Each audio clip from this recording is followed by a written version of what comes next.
You can't have kids, so you're losing to me as a woman. You might be done as a woman, but if I say I'm single, men flock to me, you know? Just like that, Jennifer, the wife of my brother-in-law Jason, always looked down on me. I always felt stressed out because of Jennifer. But I never imagined that Jennifer had such a secret. My name is Emily. Right now, I'm dealing with a very troubling issue. The stress from my brother-in-law's wife is overwhelming. Jason's wife's name is Jennifer. She's the daughter of a former CEO, and she's quite headstrong. Jennifer's family company seems to have gone bankrupt, but she still acts like a spoiled princess. She's the type who isn't satisfied unless she's the best at everything. Because of this, she always treats me with an excessively superior attitude. Lately, she seems to be upset that I'm closer with Patricia than I am with her. The other day, when Patricia was thanking me, Jennifer saw it and said, "Trying to be the perfect daughter-in-law is so annoying. Living together even though you're the wife of the younger son? You must be after the inheritance." I can understand why Jason's wife feels this way, but there's no reason for her to say such things. The reason being, it was Jennifer, Jason's wife, who refused to live with Patricia. I mean, if she didn't like me being close to Patricia, she should have lived with her in the first place. Initially, Jason's family was going to live together, but right before moving, Jason's wife refused. Moreover, she said, "Living together is so old-fashioned. Patricia should go to a facility." Because of that, my husband and I stepped up. Patricia is a gentle person, and I had no reservations about living with her. Jennifer kept pushing for a facility until the end, but after discussions, my husband and I decided to live with Patricia. Even then, Jason's wife complained, saying, "You don't really want to live together, but you're acting like the perfect wife, which makes me look bad. It seems like I'm the inadequate wife compared to you." On the day we began living together, I received a message from Jennifer. The message read, "I won't be taking care of Patricia at all. You handle all the caregiving." And to think, I never expected Jennifer to help out in the first place. The reason being, Jennifer doesn't do housework. Well, to be precise, she doesn't even try. Whether it's remnants of her princess upbringing or just plain laziness, I don't know. Despite not working outside, it seems she leaves all the household tasks to Jason. Jason works for a major company and is quite accomplished, but he seems to have poor judgment when it comes to women. He's head over heels for Jennifer and tends to do whatever she says. Because of this, Jennifer takes advantage of his affection and becomes even more arrogant. Jennifer occasionally visits our home and always makes unreasonable requests, acting as if she sees me as her maid. Yesterday, she dumped a pile of clothes on me and said, "Emily, iron all of these for me." "I can't because I'm afraid of getting burned." Do they think I'm always free just because I work as a web writer from home? Sorry, but I'm busy with work and can't do that. When I refused, she scoffed and said, "Work? Aren't you just staring at a computer? Stop playing and do as I say." I'm not playing. This is my job. Jennifer, since you have so much free time, why don't you try doing it yourself? Ironing isn't that hard, you know? When I talked back, she glared at me and said, "Do you enjoy bullying me like that?" Jennifer always acts high and mighty, but the moment I push back even a little, she suddenly plays the victim. I said with exasperation, "I'm not bullying you. Isn't it more like you're bullying me, always pushing work on me every day?" Upon hearing that, she ran to Patricia in the next room and started complaining. "Patricia, she called me useless just because I can't iron. I can't because of my chronic pain in my hands." "Is that so? I'll iron it for you. Just leave it there," said Patricia, the mother-in-law, kindly to Jennifer. Even after that, Jennifer badmouthed me to Patricia and then left with a contented look. After Jennifer left, Patricia called me over and said, "I'm sorry, Emily. I have to agree with Jennifer, or things will get even more troublesome." Patricia apologized to me, looking remorseful. "It's okay, Patricia. You did nothing wrong. I knew Patricia trusted me." Even the kind-hearted Patricia was having a tough time with the eldest son's wife. Then one day, something happened. Jason, the brother-in-law, called Patricia on the phone. Jennifer was pregnant. "It's her first time, so Jennifer might be nervous. I'm counting on you." That's what Jason apparently told Patricia. To be honest, I couldn't genuinely rejoice. The reason being, I've been trying to get pregnant for the past 3 years. My husband and I, both loving children dearly, had been waiting for this blessing, but it hadn't come our way. I had undergone fertility treatments until recently, but it was mentally and financially draining, so I had to quit. And now, Jennifer's pregnancy. Knowing this, I was certain Jennifer would flaunt her superiority over me. She'd always acted superior about her looks, upbringing, financial status, and other things, but now it would be about having a child, something that would hurt me deeply. The very next day, Jennifer arrived clearly in a good mood. Sure enough, as soon as she saw me, she said, "Being pregnant is so hard. There's morning sickness, fatigue, and your body doesn't move like it used to. You probably wouldn't understand since you've never been pregnant." That must be tough.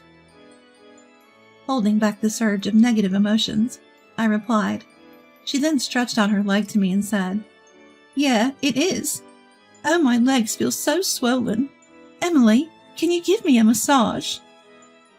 "Excuse me?"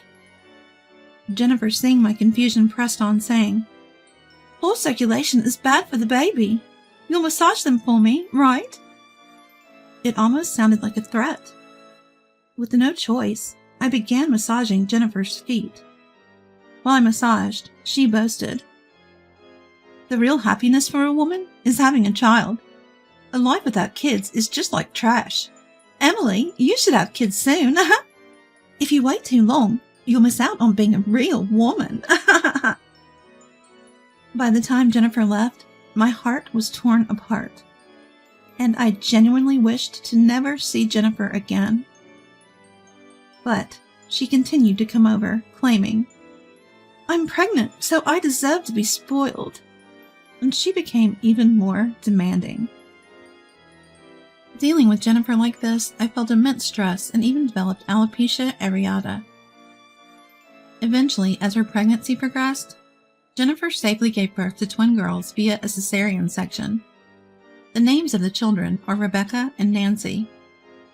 The 2 girls were so angelic and adorable, it was hard to believe they were Jennifer's children. The stress from Jennifer was still present, but the children's presence healed my heart. About 2 years passed. Jason decided to move to a location a bit far off. But Jennifer didn't want to go to the countryside, so Jason chose to go on his own, leaving his family behind. As soon as Jason was away, Jennifer started acting out. She began to visit our home daily with the kids in tow. And she would leave the children with me and head out into the night. She went out so often that when I confronted her, she'd retort, "I need a break sometimes. What would you do if I got a breakdown from child rearing? Would you take responsibility?" So it became routine for me to cook dinner for the kids, feed them, and bathe them. Taking care of the adorable Rebecca and Nancy wasn't a burden for me.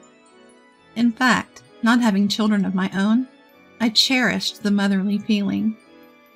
However, the young Rebecca and Nancy would sometimes cry out, "Where's Mommy?" Every time, it felt like my heart was being crushed. It seemed Patricia felt the same way, saying with a saddened tone, "Where could she possibly go every day, leaving such little ones behind?" I felt so sorry for Rebecca and Nancy that I decided to contact Jason. When I explained the situation, he exclaimed, "What? This has been happening while I'm away?" He immediately apologized, saying, "I'm so sorry for causing trouble for Patricia." "No worries, but don't you think it's a good idea to look into what Jennifer is up to?" When I mentioned that, Jason responded, seemingly flustered. "I can't investigate her. I trust Jennifer, you know." I sighed and said, "It's because you're like this, Jason, that Jennifer does whatever she wants. For the sake of Rebecca and Nancy, please find out if she's cheating on you right away." Though initially reluctant, Jason's resistance faded under my determination. He hesitantly agreed to hire a detective to investigate any infidelity. A month later, as usual, Jennifer dropped off the kids and left. However, that day, she didn't return even after midnight. I tried contacting Jennifer's cell phone multiple times, but couldn't get through. I had no choice but to reach out to Jason. A few hours later, Jason, coming from afar, whispered while looking at the sleeping faces of Rebecca and Nancy, "I've about reached my limit." Given the late hour that night, Rebecca, Nancy, and Jason all stayed at our house. Jennifer finally returned the next morning. As I was preparing breakfast, a cheerful Jennifer arrived, reeking of alcohol, and said, "I'm back." "Where were you? What were you thinking?" Even as I confronted her angrily, Jennifer just laughed it off irresponsibly. "Going out without a word? Partying all night? Don't you have any sense of responsibility as a mother?" When I pressed her further, her expression suddenly changed. She snapped, "You think you're so righteous. You don't have kids, so you'll never understand my stress." I was so furious that I fell silent. Jennifer, with a smug look on her face, continued, "You can't have kids, which means you lose to me in every way as a woman. Be it looks, upbringing, finances, I'm superior in every aspect. And if I was single, I'd have countless men chasing after me, you know." "Don't you feel sorry for Rebecca and Nancy?" I asked, exasperated. She snapped back, "Feel sorry? What would you, a childless woman, know about it? Don't pretend you understand. Enough is enough. If you're their mother, at least make dinner for them." I didn't back down and countered, "You sure talk a lot, especially for someone who doesn't have kids." Just as Jennifer shouted back, there was a sudden splash. A splash out of nowhere. Patricia, who had been in the kitchen, had thrown soup from a pot all over Jennifer. "Ah! What are you doing?" Jennifer cried out, both shocked and upset. I was equally stunned, unable to believe what I had just witnessed. Jennifer, now drenched in soup, stood there, completely taken aback. Just then, alerted by Jennifer's screaming, her husband and Jason rushed into the kitchen. Alerted by Jennifer's screams, her husband and Jason quickly entered the kitchen. Seeing Jason, Jennifer immediately cried out, "Jason, help me! Patricia and Emily have been so cruel to me." But Jason responded coldly, "Don't touch me," and pushed Jennifer away. What's gotten into you, Jason?" Jennifer, her face flushed with embarrassment, began to panic. "Everyone here knows about your late-night escapades," I told her pointedly. The color drained from Jennifer's face. "What are you talking about? What do you know?" Jennifer demanded, her face beet red. Jason shouted, "I know about your affair. We're getting a divorce." In truth, about a week earlier, we had gathered at a local restaurant without Jennifer. During this gathering, Jason had shared the results of the investigation into her infidelity with us. According to the investigation, Jennifer was out hunting for men in nightclubs and bars almost every night. When she found someone she liked, they would head to a hotel. That seemed to be her pattern. Once Jason learned of Jennifer's betrayal, he was set on the path to divorce and started making preparations immediately. "Divorce? I don't want that!" Panic evident in her voice. However, Jason firmly stated, "We have all the evidence. Please leave immediately. I'll take custody of the kids." Jennifer suddenly burst into laughter, smugly retorting, "Humph! You, always engrossed in your work, could never handle raising kids on your own. You can't do it without me." I countered Jennifer's arrogance. "Don't worry, I'll take full responsibility for raising the children." "What?" Jennifer glared at me, utterly confused by what I had just said. But Jason firmly stated, "I've asked everyone here. From now on, we'll all raise the children together, so we'll be fine without you." Even Jennifer seemed to be in shock at Jason's declaration. She resisted at first, but when faced with the overwhelming evidence of her affairs, it appeared she realized her situation was hopeless. Still reeking of soup, she resignedly filled out the divorce papers. In despair, Jennifer uttered, "What will become of me now, having lost everything?" I couldn't resist and retorted, "I'm sure you'll be fine after the divorce, Jennifer. After all, didn't you just boast about how you'd have tons of men flocking to you if you were single?" Jennifer broke down in tears at my words. It was the moment when all the resentment I'd held against her seemed to finally dissipate. After the divorce was finalized, Jason continued working in the countryside for a while. As a result, my husband and I primarily took on the responsibility of raising Rebecca and Nancy. I never managed to have children of my own, but I've been blessed with the joy of raising the adorable Rebecca and Nancy. Patricia, too, looks delighted playing with her granddaughters every day. While I was worried about them not having their mother around, it's evident that Rebecca and Nancy are thriving, surrounded by our love. With Jennifer gone, a peaceful life finally graced our home. As for Jennifer, I heard she's been juggling part-time jobs and living in a cheap apartment. Having never worked before, Jennifer seems to be struggling constantly losing jobs or quitting. On top of her living expenses, she has to pay compensation to Jason. It seems she's been long cut off from her family, so with no one to rely on, her life sounds pretty tough. Jennifer, who always held herself above others, probably can't maintain such an attitude anymore.